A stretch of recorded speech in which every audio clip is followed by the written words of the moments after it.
Check.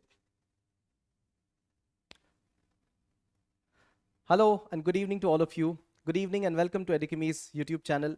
My name is Harsh Singh, and in this video, we shall discuss the featured news for today, that is for 24th November 2021. Today's featured news is on 25 years of Panchayat extension to the PESA Act, Panchayat extension to the Scheduled Areas Act, which was passed in the year 1996. It has been 25 years of its implementation, and therefore it becomes important as a matter of understanding of this act, as a matter of its present relevance, and the kind of benefits it has accrued to the communities in India. So let us discuss this in totality and understand one question that can be asked on this kind of act. All right.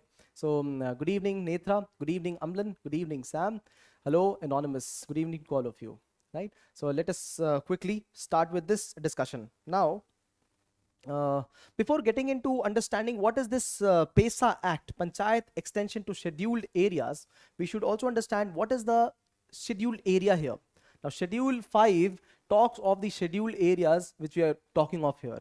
This scheduled area is the one which tries to preserve the integrity of tribal communities in the states barring the northeast states. For the northeast states, the Schedule 6 is mentioned, in which 4 states are included, and the conservation of these tribal community in these states will be under Schedule 6. But there are 10 states in which Schedule 5 has been mentioned. So we are talking of implementation of Panchayat extension to scheduled areas which are mentioned in Schedule 5. They are the 10 states in our country which are the part of states like Jharkhand, Chhattisgarh, Madhya Pradesh, all those places where tribal population dominates, and it needs to be preserved. So before we understand what this PESA Act was about, let us understand some features of tribal community. Now, tribal community are not very developed in themselves. They are marginalized. Some of the reasons are innate to what the features of tribal community are. So one of them is isolation. Another of them is endogamy, right?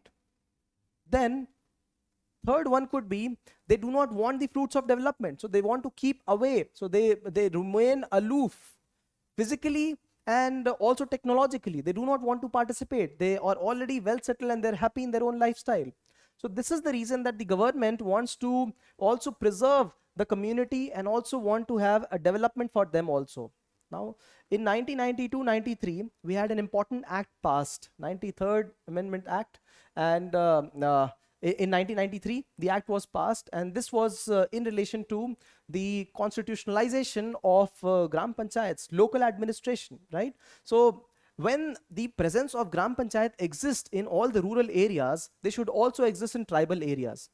Earlier, in 1992, 1993 and onwards, the state said we will also empower Gram Panchayats, but it was for them to empower, right? We did not have a constitutional provision for the same. And therefore, in 1996, this act was passed, a special act which dealt with the position of tribals in Schedule 5. So Panchayat extension to scheduled areas. There'll be a constitutional mandate for provision of panchayat in the scheduled areas. That means tribal areas, right? So instead of giving some delegated powers through union, through state, through local governance to panchayats, we created an act through which direct power be given to the Gram Panchayats. What an empowering act it was, right? So this is the quick understanding about Panchayat Extension to Scheduled Areas Act. Right? It has created a lot of wonderful things in the places where this has been executed. So where this has been executed, we will also understand which are the places where it has not been executed, right? So hello Swejal, hello Yograj, hello Amol. Jaya says casteism. Casteism is one of the issues in the communities. Yes. So because this act came into being, the people in these specific areas, they had important rights. Look at these rights, such empowering rights they had. One of them was their protection of traditional belief and culture. Now the belief and the culture of the tribal community is a little different from the community which has been mainstreamed, which is a part of the globalization culture. So can they protect their culture? Yes, they can. And Gram Panchayat has been empowered to legislate on these important provisions. They can form specific rules for that particular gram. And they can also resolve the local disputes by themselves through PESA Act, Panchayat Extension of Scheduled Areas Act, right? Then prevention of land alienation. There have been cases where the Supreme Court has told huge conglomerates, huge corporates, that in case you want to excavate this place, in case you want to ensure that you want to extract resources from this particular area, which is under Schedule 5, you will have to go to Gram Panchayat to seek permission. And this is a case of Odisha, Niyamgiri Hills, Odisha, a very, very popular case. And the company Vedanta had to go and seek permission from the locals so that it could use the Niyamgiri Hills for bauxite mining. And you know what was the answer from the tribal community? Such empowered community, they refused this. So Vedanta had to withdraw from there. So they could prevent their land from getting alienated. Remember this case, a very, very important case, and something that led to environment, ecosystem rejuvenation rather than economic prosperity of that region, right? So, and this was through PESA Act itself, this empowerment, right? Management and protection of common properties based on the tradition, right? So, whereas some villages do have these kind of norms, but they are largely driven by what the state government wants them to do, right? Empowerment of villages is not as powerful as in PESA, Panchayat Extension to Scheduled Areas, special protection for tribal people, management of village markets, right? So production, distillation and prohibition of liquor, they can also prohibit in the local spaces if the liquor should be sold or not, right? Exercising of control over money lending so that there is no extortion, so that there is no exploitation of the local tribals, and any other rights that are involving scheduled tribes. These are the various rights that people got with the implementation of Panchayat Extension to Scheduled Areas. What an empowering act for tribal people, right? But you should also note that it also comes with certain shortcomings, right? So we will understand the shortcomings, but before that, for the same reason, it was called as the constitution within the constitution, right? So when this act was passed, this was also called as constitution within the constitution for the kind of power it gives to the local communities. And this was applicable to 10 states. 10 states, which are they? Andhra Pradesh, Chhattisgarh, Gujarat, Himachal, Jharkhand, Madhya Pradesh, Maharashtra, Odisha, Rajasthan and Telangana. See, so while we talk of these states, right, which are a part of India, there are few more states where there are tribal population, dominant population, and they are a part of Schedule 6 in the northeast states, right? So rest of the 10 states, they are under PESA Act here, right? This is where we talk of the case of Niyamgiri Hills in Odisha and how people refused the coming of Vedanta bauxite mining, right? So why is PESA very significant? Because it ensures participatory democracy, direct democracy among the Gram Panchayat. So this is where it becomes very, very important, very important. It respects the sovereignty of tribal culture. Now, India's population, around 7.5% of it is tribal population, and we are trying to respect the people through passage of this act. So this becomes a very, very significant act for the local communities. It empowers the Gram Sabha, and there is a formal recognition of tribal laws. See, so these are the important significant achievements of PESA, and it is also significant in these times. You know why? Because it has, note what I'm saying, because it has not been able to fulfill all these things. It has not been able to fulfill, and that is why the act is still significant. Otherwise, 25 years was a big period for one to get empowered.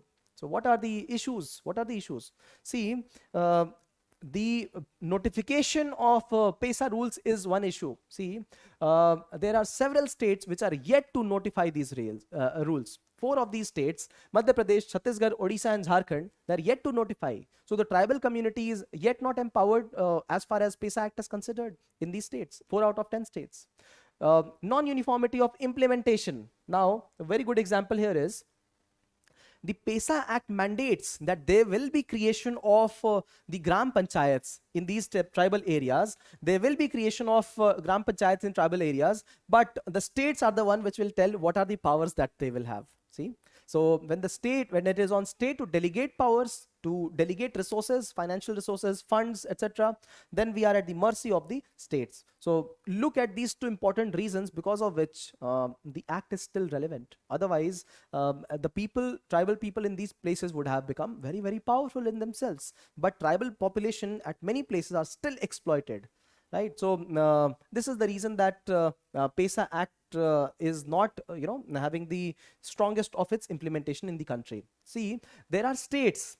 There are states where it is getting delegated. So right from, if it is not available in Odisha, it is delegated from the powers of the state. PESA Act is not directly empowering the tribal community. It is getting delegated from the state. So we are at the misery of the state, right? Whereas the act was directly present, it was not implemented, it was not notified, right? So this is what makes the act still relevant, right? It is also relevant because we are trying to achieve sustainable development goals. Just now, in the last section, we discussed the open defecation free measures for the country. Is tribal population not vulnerable to it? Yes, it is.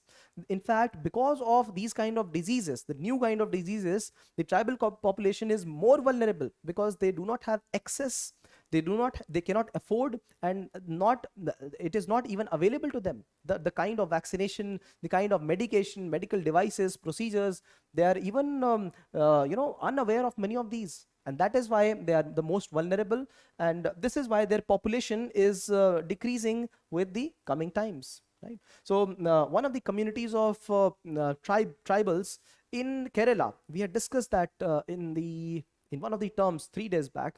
The community was only recently found, and we enrolled them under Aadhaar ecosystem. So they were there, they were existence, and they were tribal communities, nomadic in nature in Kerala, but they were not registered at all under Aadhaar. So they were not receiving any benefits from the government, right? Similarly, there is another community called as Sentinel community, right? Sentinel community, and this is a community from Andaman and Nicobar Islands. In fact, there is an island which is named as Sentinel Island, and these are tribal communities, very primitive in nature, and they are very, very offensive of interacting with any other community, even from India itself, right? So during the times of tsunami, they did not even accept any aid. The government at times does try. If you will get into DANIPS, the Andaman Nicobar Administrative Service, or if you get into civil services, you might be posted to Andaman Nicobar, and administrative people of these provinces, they go to the tribal community, the Sentinel Island, from far, and they try to exchange stuff. They try to give them some fruits, something of utility, and in response, the Sentinel community not only does not accept anything, they also are there with their spears and defensive mechanisms. And if you search Sentinel Andaman on Google Images, you will be able to find they are really primitive, and this is what makes many of the communities very, very vulnerable. Now, although Sentinel community is aggressive, but there are many communities which are not as aggressive, but they have been integrated, but they have not received full benefits under PESA, right? So justice is to be delivered to them, right? So this is how we will be able to preserve the tribal culture and their autonomy, so that it does not become obscure, it does not become irrelevant in the modern times. See, nowadays, where there is PESA, Panchayat Extension to Scheduled Areas Act. So this act empowers the local people. On the other hand, there is Forest Right Act, FRA, that also empowers the local population. Similarly, there are other acts, Land Acquisition Act. This also empowers the local people, the Gram Sabha. So there are places where there are parallel laws along with this, and therefore people do not get complete awareness of PESA. They start exercising rights on Forest Rights Act, they start exercising rights with the help of Land Acquisition Act, and therefore people are not aware, especially tribal population not being aware. So these are the kind of challenges that we see. So lack of awareness amongst the people, right? Limited autonomy of Gram Sabha and Panchayats at the lower level. As I mentioned, the PESA Act says that you can form a Gram Panchayat, but what are the powers that will be given to you? That the state only decides. So what a kind of dichotomy for these kind of panchayats, right? So these are the kind of issues that they presently go through, right? So what is presently required is to ensure that we pass some kind of model rules for PESA. So these have been formulated and passed so that one can standardize what kind of the gram panchayat do we need in the country, and there is an urgency for all the states under Schedule 5 to be able to execute this kind of act, right? So this is how you can have a participatory participation of the tribal community in the development of nation and their own development, right? So when you look at the complete picture of PESA, so it was passed in the year 1996 with the special intention to empower the communities. So when we spoke of empowering the tribal communities, having some governance over their own land, preserving their customs, culture, having some autonomy on their land resources, on if there'll be liquor practices in that places or not. So these are some of the features of PESA Act, some of the empowerments. How are they an enabling mechanism for the locals? So we will again divert that to these part where we talk of features. What are the issues associated? We discussed 2-3 important issues along with it. One of the issues was about notification. Many of the states have not notified. Another issue was delegation of powers. The states have not delegated enough powers to these tribal communities. The tribals are not even aware of their rights because there are parallel laws running alongside. So these are the issues that we face under PESA.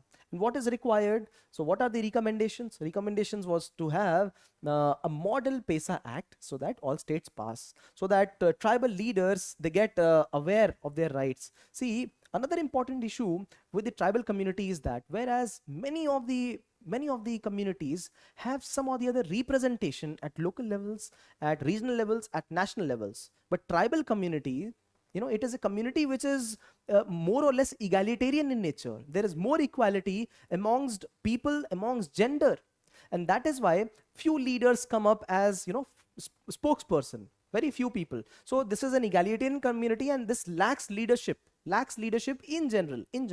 There have been very, very big leaders from tribal community also, but largely there has been lack of leadership, because of which these people are not able to assert their rights, and chiefly PESA. So when a question comes on this, right, how will you be able to answer? Let's look at one of the questions.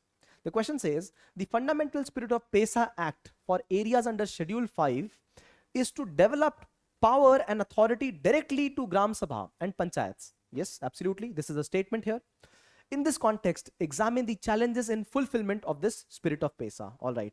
So although the question is on the second statement, right? Challenges, examine the challenges. That is the question, but the first statement is building the context of the second statement, right? So many people ask, should we also serve in the first statement? Should we write something about it, or should we directly discuss or examine the challenges to PESA Act?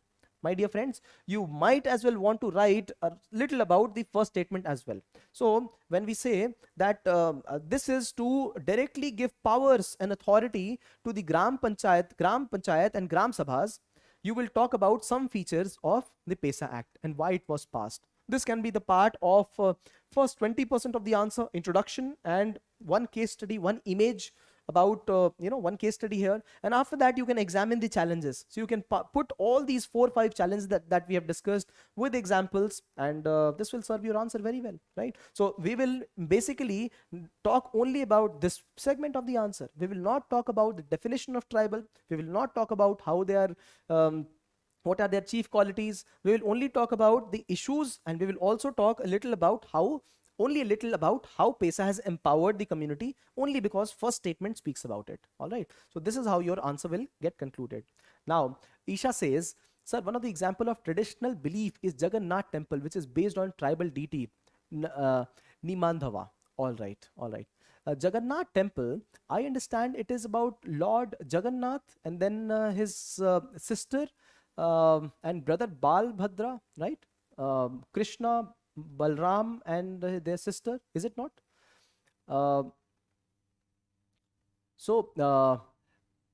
Amol says, why was PESA Act is enacted in Chhattisgarh? Why was PESA Act is enacted in Chhattisgarh? So there are places where the PESA Act was not notified by the government, right? So some of the states like Jharkhand, Odisha, these are the places where the act was not notified, because of which local people could not get the proper rights of these acts, right? So this is what it is, right? So right now we come to the conclusion of the featured news discussion. And if you like this initiative, do share some love on us through likes, thumbs up, and this will empower us to be able to serve you even better with times to come, right? So till then, prepare notes on this, and we will meet you tomorrow evening for current affairs gazette discussion at 6 p.m. and then post that the discussion on an important theme article, the feature article for the day tomorrow evening. All right. So thank you for watching. Thank you, Amlan. Thank you, everybody else. And I will see you tomorrow evening.